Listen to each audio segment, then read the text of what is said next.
One day series में T20 से भी ज्यादा हजीमत। न्यूजीलैंड ने वनडे सीरीज में पाकिस्तान को व्हाइट वॉश कर दिया।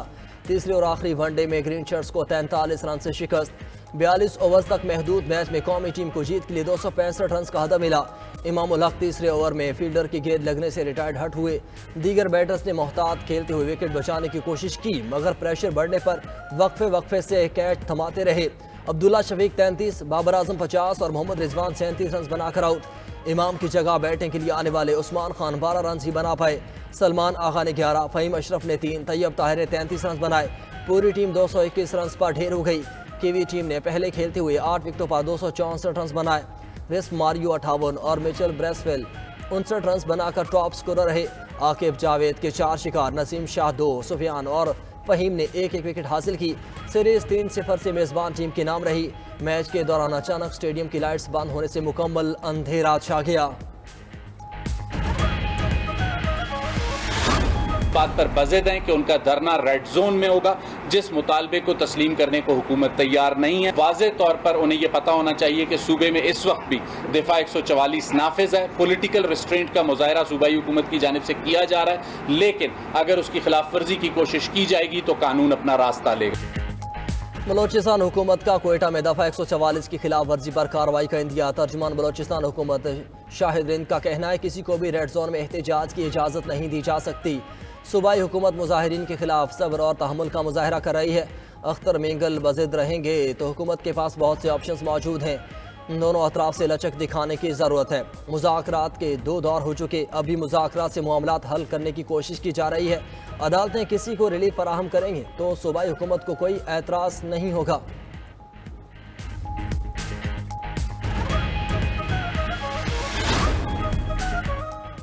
रियासत शरपसंदों से पूरी ताकत से निपटेगी। मुल्क दुश्मन अनासिर, सहूलतकारों और उनकी हौसला अफजाई करने वालों के खिलाफ कार्रवाई होगी।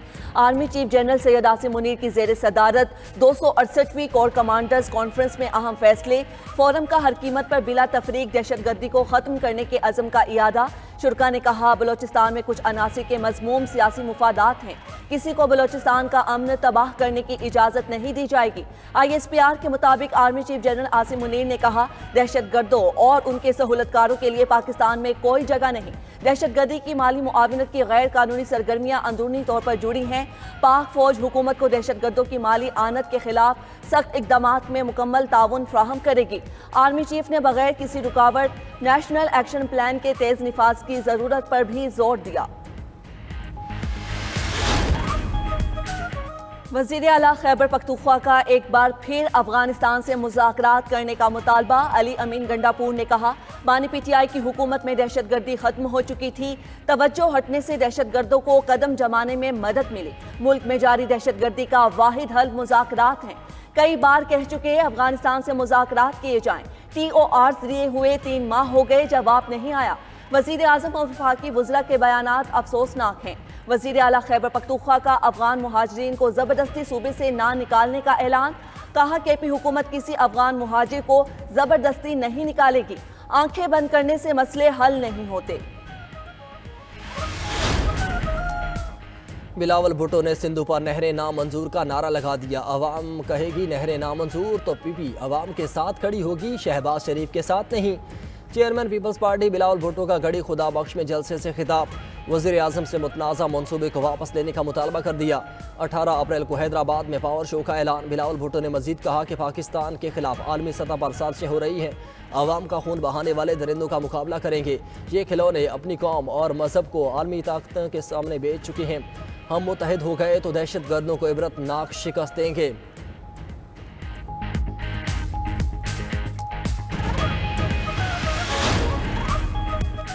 केनाल्स का मामला डॉक्यूमेंटेड है। सदर ममलकत ने दस्तखत किए हैं। जलसों में खड़े होकर बोलने से मसाइल का हल नहीं निकल सकता। वज़ीर इत्तलात पंजाब अस्मा बुखारी का बिलावल भुट्टो के बयान पर रद्द-ए-अमल। बोली पीपल्स पार्टी नहरों के मामले पर सिर्फ सियासत कर रही है। बिलावल भुट्टो को विफाक के साथ बैठकर बात करनी चाहिए। मजीद बोली अली अमीन गंडापुर की वजारत आला खतरे में है। उनके अपने वज़रा खुलेआम करप्शन के इल्ज़ामात लगा रहे हैं। इस फसादी पार्टी को मुल्क की तरक्की अच्छी नहीं लगी, मगर पाकिस्तान को आगे बढ़ाना है। ये खुशखबरियों का मौसम है। वज़ीर आज़म कुछ दिनों में एक और खुशखबरी सुनाएंगे। PTI में इख्तिलाफात संगीन हो गए। असद कैसर और वज़ीर आला घंटापुर आमने सामने।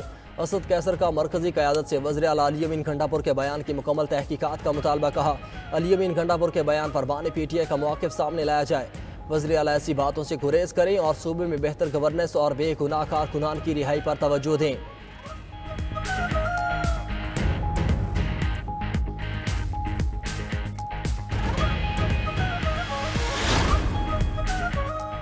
ट्रंप की टैरिफ जंग से आलमी स्टॉक मार्केट्स में शदीद मंदी। दुनिया भर की स्टॉक मार्केट्स को एक ही झटके में खरबों डॉलर्स का नुकसान।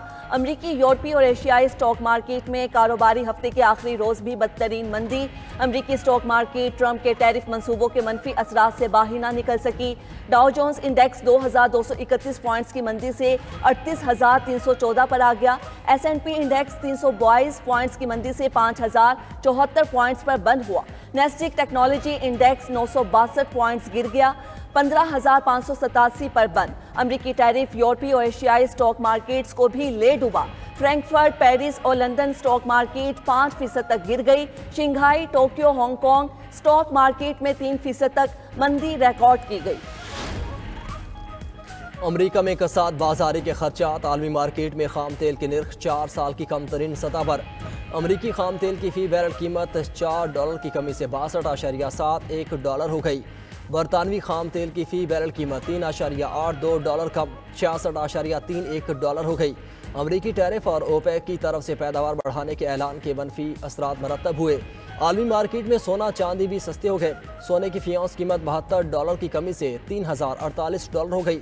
क्रिप्टो करेंसीज की कदर में इजाफा। बिटकॉइन की कदर $1,838 के इजाफे से $83,887 रिकॉर्ड। एथरीम की कदर $24 के इजाफे से $1,800 हो गई। सोलाना की कदर $7 के इजाफे से $122 रिकॉर्ड की गई। तिजारती जंग में चीन का जवाबी वार। अमरीकी मसनूआत पर भारी टैरिफ आयद कर दिया। 10 अप्रैल से अमरीकी एशिया पर 34% इजाफी टैरिफ लगाने का ऐलान। अमरीकी टैरिफ पर चीन ने अमरीका पर मुकदमा भी दायर कर दिया। चीन टैरिफ वॉर में अमरीका को वर्ल्ड ट्रेड ऑर्गेनाइजेशन में ले गया। चीनी वजारत तिजारत का कहना है कि WTO के तनाज़ात के तस्फिये के तरीक़ाकार के तहत मुकदमा दायर किया है। 11 अमरीकी कंपनीज को गैर मुअत्तबर इदारों की फहरिस्त में शामिल कर दिया। चीन ने 7 नायाब मादनियात के बरामदात पर भी सख्त पाबंदियां आयद कर दी। अमरीकी चिकन की दरामद पर भी पाबंदी आयद। उधर अमरीकी सदर का भी चीन की जानिब से अमरीकी मसनूआत पर टैरिफ आयद करने के ऐलान पर रद्द-ए-अमल। ट्रंप ने कहा चीन ने अमरीकी टैरिफ से घबराकर गलत कदम उठाया। यही एक ऐसी चीज है जो चीन बर्दाश्त नहीं कर सकता। अमरीकी टैरिफ आयद होने पर पाकिस्तान ने मौसर हिकमत अमली तैयार कर ली। वज़ीर आज़म शहबाज शरीफ ने 2 आला सतह की टीम्स बना दी। वज़ीर ख़ज़ाना मोहम्मद औरंगज़ेब को 12 रुकनी स्टीयरिंग कमेटी का कन्वीनर और सेक्रेटरी तिजारत जवाद पॉल को वर्किंग ग्रुप का कन्वीनर मुकर्रर किया गया। दोनों टीम्स अमरीका के साथ इजाफी टैरिफ के मामले पर मुज़ाकरात करेंगी। 29% इजाफी टैरिफ आयद करने के फैसले पर नज़रसानी का मुतालबा किया जाएगा।